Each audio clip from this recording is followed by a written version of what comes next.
One thing there's an abundance of on Jersey is sand, so it's not surprising that many of today's motorsport events are held on it. There's a whole variety of cars and classes, and races seem to be organised at the drop of a hat, or indeed at the drop of the tide. Rallying might come as something of a surprise, but for several years the tracks around the potato fields have echoed to the sound of cars on special stages. There are even nighttime navigation events, though you might wonder how you can get lost on a 5x10 mile island when you've lived there all your life. It's full regalia for the main rallying event, the annual Jersey Rally, where the public roads are closed just like in Corsica or on the Monte Carlo. This is of course all subject to permission being granted by the honorary constables in Jersey's various parishes, who find that most of the residents don't mind rally cars driving over their doorsteps. Occasionally, however, the scenery suffers. But it seems more a case of damaged pride than damaged people. Even for these two unfortunates.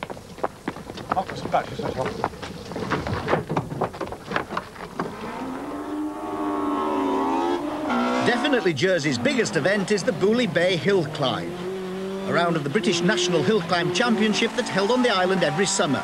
It's a chance for the locals to show their prowess to the mainlanders. Hill climbing is one of the more bizarre branches of British motorsport.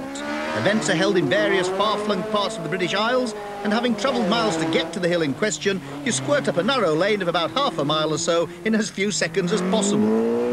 Bizarre behaviour it may be, but it definitely has its aficionados. It's a very friendly sport.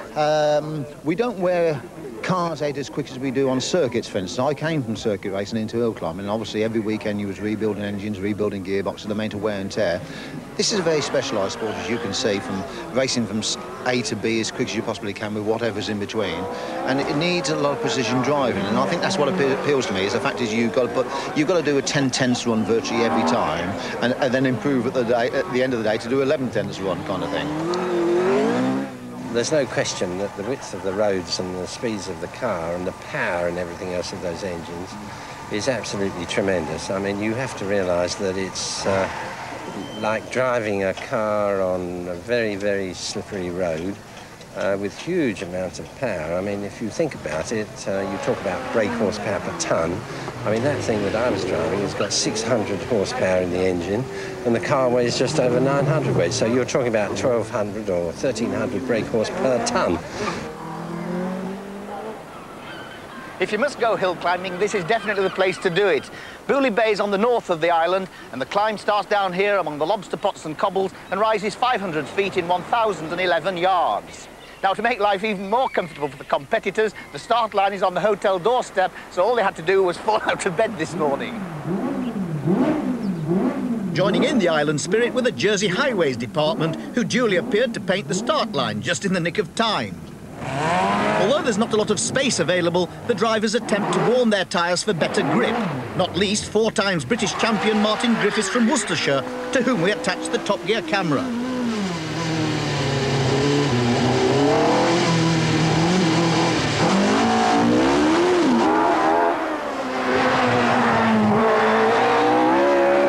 Although it's not the fastest or the steepest hill in the championship, it's certainly one of the most challenging, with fast sweeping bends and the odd curb thrown in on the closed public road.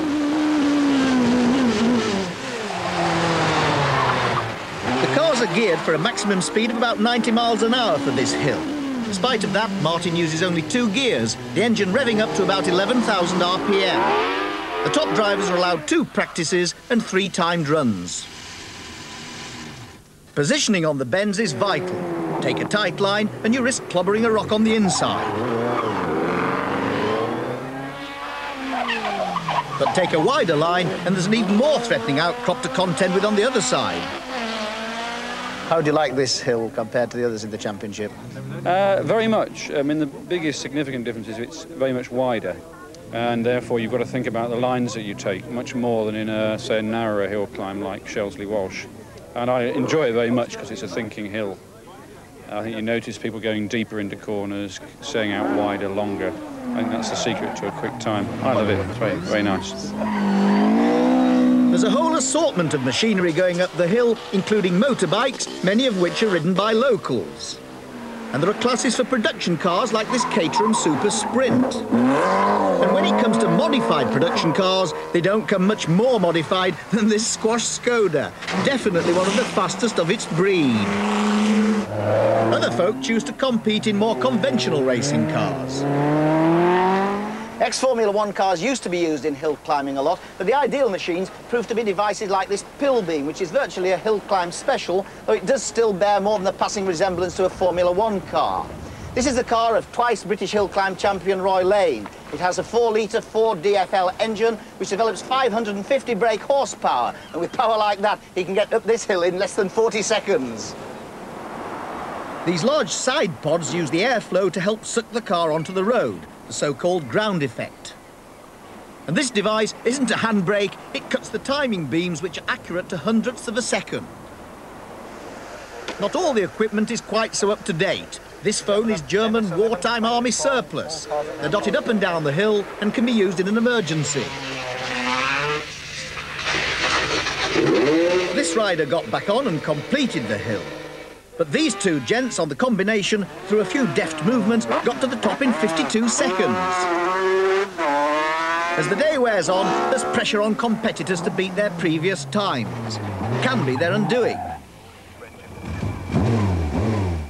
The honour of being the fastest Jersey man this year went to Ken Thompson with a time of 45 seconds.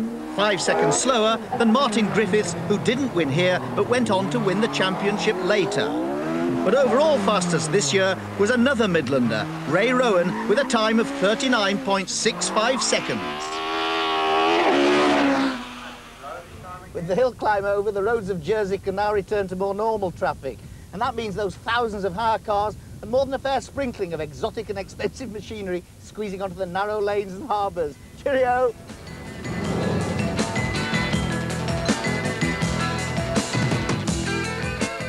In next week's Top Gear, the latest machines at the motorcycle show. A report on the dangers facing women alone on the road.